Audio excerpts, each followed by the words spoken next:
नगर में जगत नाम का व्यक्ति अपनी बीबी मालती के साथ रहता था, जो कि बहुत गरीब था। जगत दिन भर मजदूरी कर शाम के लिए आटा चावल दाल ले आता। मालती, अरे ओ मालती, आज खाना थोड़ा ज्यादा बनाना, बहुत भूख लगी है। कुछ रोटियां पहले ही निकाल लेती हूँ। इतने से आटे में मेरा क्या होगा भला।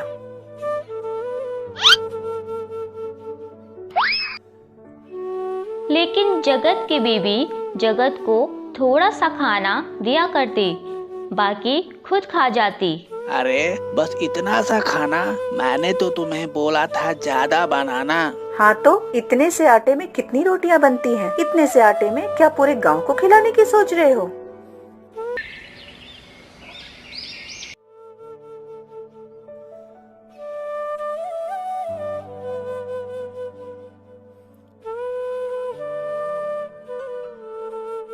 दूसरे दिन जगत रोज की तरह काम से घर लौटा। अरे इतना सा आटा, इससे क्या होगा? इससे तो एक वक्त की रोटी भी नहीं बनती। आज तो मैं इसी से काम चला रही हूँ, पर याद रखना कल से ये सब नहीं चलेगा। खाना थोड़ा ज्यादा बनाना, बहुत भूख लगी है। हाँ हाँ, जाओ जाओ।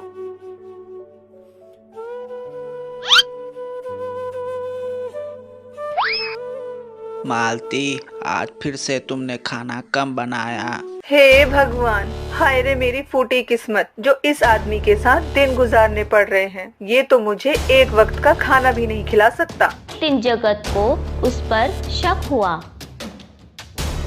मैं इतना सारा आटा लेकर जाता हूँ, लेकिन रोटियाँ थोड़ी सी बनती हैं। दूसरे दिन जगत रोज की तरह काम से घर लौटा और अपनी बीवी से बोला, मैं थोड़ी देर के लिए बाहर जा रहा हूँ, तब तक तुम खाना बनाओ। हाँ हाँ, जाओ जाओ। उसके बाद मालती खाना बनाने लगी। रोज की तरह मालती ने आज भी कुछ रोटियां निकाल के चूल्हे के पीछे छिपा दिए। जगत छुपकर ये सब देख रहा था। अच्छा, तो ये माजरा है, आज बताता हूँ इसे। जब वह खाना खाने के लिए बैठे, जगत ने अपना नाटक शुरू कर दिया। मैं साफ जानता हूँ, साफ तुमने क्या किया है। यह खेल जो तू खेल रही है, इसके बारे में पहले से ही जानता हूँ। जो चूल्हे के पीछे तुमने रोटियां छुपाए हैं, वह लेकर आओ, नहीं तो मैं तुम्हें खा जाऊंगा। जगत की बातों से मालती घबरा गई। मैं आज के बाद ऐसा कुछ नहीं करूँगी, मुझे माफ कर दो।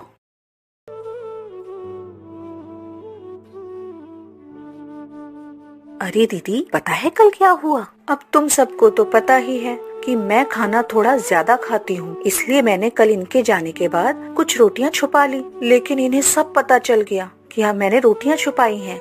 मानो ऐसा लग रहा था जैसे इन पे कोई चमत्कारी शक्तियाँ आ गई हों। इनका ये रूप देख के मैं तो डर गई, और मैंने तो सोच लिया है कि आज के बाद कभी भी ऐसा नहीं करूँगी। क्या सच में? दीदी, मैं बहुत परेशान हूँ। कल से मेरी गाय का कुछ पता नहीं, न जाने कहाँ गई। ठीक है, अब तुम कल सुबह आ जाना। सुनो जी, वो सरला है ना, कल आने वाली है। बता रही थी आपसे कुछ काम है उसे।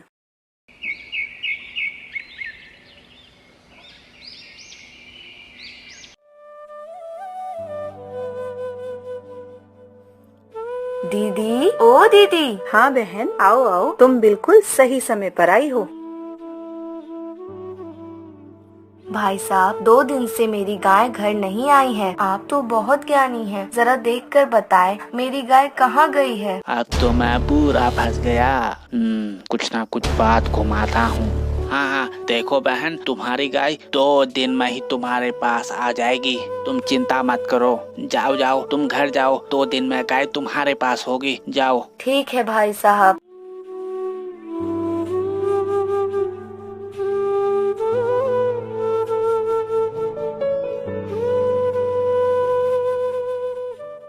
सरला की बातों से जगत बहुत परेशान हो गया। अब क्या करूं? उस गाय के बारे में मुझे खुद नहीं पता, तो उसे कैसे बताऊं?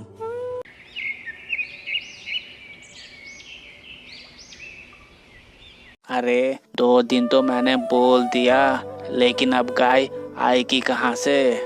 दूसरे दिन जगत जब काम से घर वापस आ रहा था, तभी उसकी नज़र पास के गांव में एक गाय पर पड़ी। लगता है यह वही गाय है। अरे हाँ, यह गाय तो वही है। अपनी इज्जत बचानी है तो इस गाय को ले जाना ही पड़ेगा। हाँ, बस कोई देख ना ले मुझे। जगत उस गाय को लेकर सरला के घर की तरफ चल दिया।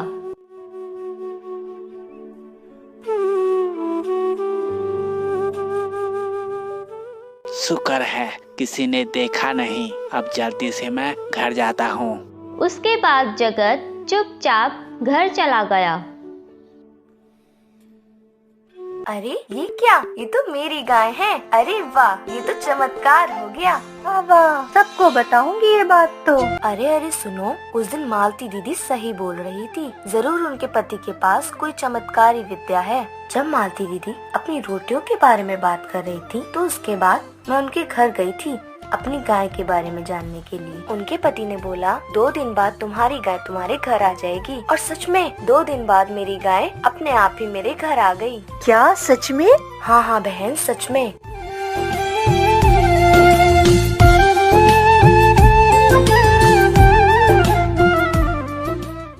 सरला की बात सुन अहिल्या भी अपनी परात लेकर जगत के पास पहुंची।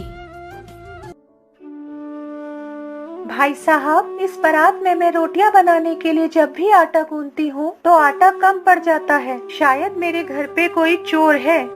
जगत ने देखा कि परात में पुराना आटा चिपका है। परात काफी समय से धुली नहीं है, जिसकी वजह से हर बार थोड़ा थोड़ा आटा परात में चिपक रहा है। मैं साफ समझ गया। तुम्हारी इस परात को बहुत प्यास लगी है। यह पानी पीना चाहती है। एक काम करना, आज इस परात को ले जाकर पानी से भर देना। इस परात को रात भर में जितना पानी पीना होगा पी लेगा और तुम्हारी समस्या दूर हो जाएगी। जगत के कहने पर अहिल्या ने वैसा ही किया।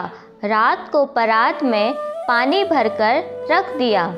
रात भर पानी से भीगने पर आटा परात से छूट गया और परात पहले की तरह साफ हो गई। अरे, आज तो मेरा आटा कम नहीं हुआ। इतने दिनों से मैं बहुत परेशान थी, लेकिन इनके बताने भर से ही मेरी परेशानी दूर हो गई। पूरे गांव भर में जगत की बातें फैल गई। एक दिन राजा के सैनिक जगत को ढूंढते हुए जगत के घर आ पहुँचे। क्या जगत तुम्हारा ही नाम है? महाराज ने तुम्हें बुलाया है। महाराज ने बुलाया है? कहीं मैं नई मुसीबत में ना फंस जाऊं। महाराज ने बुलाया है तो जाना ही पड़ेगा। जगत डरता हुआ उनके साथ चल दिया।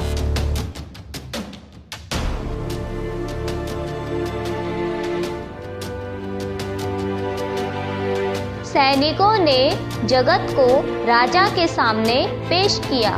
चिंता में डूबे राजा ने जब जगत को देखा तो उसे उम्मीद की एक किरण नजर आई। अरे, हमें देखकर घबराओ मत महाशय। हमने आपकी काबिलियत के चर्चे बहुत सुने हैं। सुना है आप बहुत महान जानकार हैं। देखो, बात यह है, राजमहल से कीमती हीरो का हार चोरी हो गया है और वह हार हमारे लिए बहुत खास है। आप यह देखकर बताइए वह चोर कौन है। हम अभी उस चोर को सूली पर लटकाएंगे। हे भगवान, मैं कहाँ फंस गया।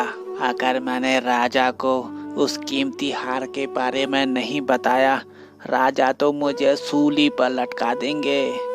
राजा की बात सुन जगत चिंता में डूब गया। वह सोचने लगा कि अब इस मुसीबत से कैसे निकला जाए। अपनी जान बचाने के लिए मुझे कुछ तो उपाय निकालना पड़ेगा। क्षमा कीजिए महाराज, मुझे बस 1 दिन की मोहलत दे दीजिए। मंत्री जी, इन महाशय की खाने पीने की व्यवस्था खास की जाए। ध्यान रहे इन्हें किसी भी चीज की कमी ना होने पाए। चलो, अपनी जिंदगी के 1 दिन तो मिले। जगत अपने विश्राम गृह में चिंता में डूबा हुआ है। वह इधर से उधर टहल रहा है। बस यह आज मेरी आखिरी रात है और इस आखिरी रात में भी मुझे नींद नहीं आ रही है। मैं क्या करूं? हे भगवान, इतनी बड़ी मुसीबत में कहाँ नींद आने वाली है। मैं क्या करूं इस नींद के लिए। अरे आ नींदिया आ, कल तो तेरी शामत है। अरे आ नींदिया आ, कल वैसे भी तेरी शामत है। बगल से दो बहनें बिंदिया और निंदिया जगत की बातें सुन रही थी। जब उन्होंने जगत के मुंह से निंदिया का नाम सुना तो वह डर गए। बहन, ये आदमी तो बड़ा जानकार मालूम होता है। ये तो तुम्हारा नाम अभी से लेने लगा। अब कल तो ये बता ही देगा हमारा नाम। उसके बाद महाराज तो हमें सूली पर ही टांग देंगे। हाँ बहन, तुम सही कहती हो। इससे पहले कि ऐसा कुछ भी हो, हमें जाकर इनको सारी बात बतानी होगी। शायद तभी हम बच पाएंगे। हाँ, चलो। तुम कौन हो और इस महल के अंदर कैसे आए? हम राजा की सौतेली बहनें हैं, निंदिया और बिंदिया। वो हार हमने ही चुराया है। इतने बड़े ज्ञानी के सामने हम कहाँ बचने वाले हैं। हमें माफ कर दीजिए महाराज। अच्छा ठीक है, मैं तुम्हें बचा लूँगा, पर यह बताओ वह हार कहाँ है? वो हार हमने उत्तर दिशा की ओर बड़ा सा पीपल का वृक्ष है, उसी पीपल के वृक्ष के पास पत्थरों के नीचे छुपाया है। आप वो हार ले लीजिए, लेकिन हमें बचा लीजिए, वरना राजा हमें सूली पर लटका देंगे। अच्छा तो यह बताओ, तुमने उस कीमती हार को क्यों चुराया? राजा हमें राज्य का आधा हिस्सा नहीं दे रहे थे, इसीलिए हमने सोचा कि इस कीमती हार को चुराकर कहीं दूर चले जाएंगे और वहीं अपनी बाकी की जिंदगी बिताएंगे। हमने आपको उस कीमती हार के बारे में बता दिया है। हमारा नाम मत बताइएगा, वरना आपको तो पता ही है राजा हमें सूली पर लटका देंगे। लेकिन तुम्हें चोरी नहीं करना चाहिए था। हमें माफ कर दीजिए महाराज, हमसे गलती हो गई। ठीक है, अब तुम जाओ। अरे वाह, मेरा काम हो गया।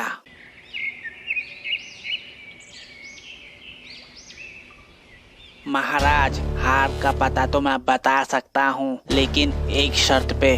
शर्त? कैसी शर्त? मैं आपको यह बता सकता हूँ इस वक्त वह हार कहाँ है, लेकिन मैं चोर का नाम नहीं बताऊंगा। वह हार हमारे लिए खास है, वह हमारे पुरखों की देन है। फिलहाल हमें वही हार चाहिए। ठीक है महाराज, मैं अपनी दिव्य दृष्टि से देखता हूँ वह हार इस वक्त कहाँ है। महाराज, उत्तर दिशा की तरफ पीपल का एक बहुत विशाल वृक्ष है। उसके नीचे कुछ पत्थर हैं। पत्थरों को हटाकर देखा जाए, इस वक्त वह हार उन पत्थरों के नीचे है। मंत्री जी, इन महाशय के बताए गए स्थान पर किसी को भेजा जाए। जगत के कहने पर दो सैनिक जगत के बताए गए स्थान पर भेजे गए। जब पत्थर हटाए गए तो सच में उन्हें वही खोया हुआ हार मिल गया। राजा ने वह हार देखा तो जगत के काम से बहुत खुश हुआ। अरे वाह, जितना आपके बारे में सुना था, आप तो उससे भी बड़े जानकार हो। मंत्री जी, जहाँ यह महाशय रहते हैं, वहाँ पर इनका रहने का इंतजाम अच्छा किया जाए। राजा के कहने पर जगत के लिए एक बड़ा सा मकान बनवा दिया गया।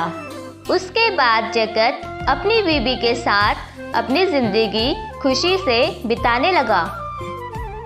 तो दोस्तों, ये थी हमारी आज की मनोरंजक कहानी। अगर आपको हमारी कहानी पसंद आई हो तो हमारे चैनल को जरूर सब्सक्राइब कीजिएगा और हाँ, बेल आइकन दबाना मत भूलिएगा। ऐसे ही मजेदार कहानी किस्सों के साथ मिलते रहेंगे हम आपसे। हमारी आज की कहानी का कौन सा हिस्सा आपको ज्यादा मजेदार लगा, कमेंट में जरूर बताइएगा। चलिए फिर मिलते हैं अपनी किसी नई कहानी के साथ। तब तक के लिए बाय बाय।